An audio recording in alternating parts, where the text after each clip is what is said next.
La librairie Pantoute, dès sa fondation en 72, est née d'un groupe de jeunes donc, qui avaient envie de créer une librairie pour rendre accessible beaucoup d'ouvrages qu'on ne trouvait pas au Québec à l'époque. Et il y a toujours eu cet esprit-là, un peu de communauté, de collectivité aussi. Donc, le désir le plus cher de Denis Lebrun, qui était fondateur de la librairie, entre autres, c'était justement que l'ensemble des employés reprennent la librairie afin de garder l'esprit pantoutien bien vivant.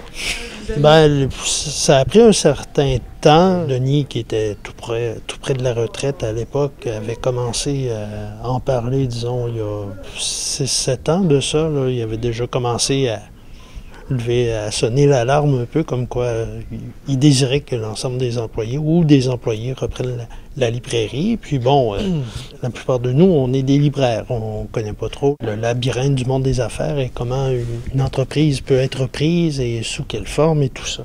Donc, il y a eu un processus quand même qui s'est fait sur quelques années et tout ça. Puis finalement, on a rencontré des personnes clés qui nous ont fait voir un peu les possibilités de reprise de l'entreprise et tout ça. Puis il y a eu quelques groupes, il y a eu des essais, puis tout ça. Puis finalement, le groupe qui a repris il y a 1 an, bon, c'était la forme idéale.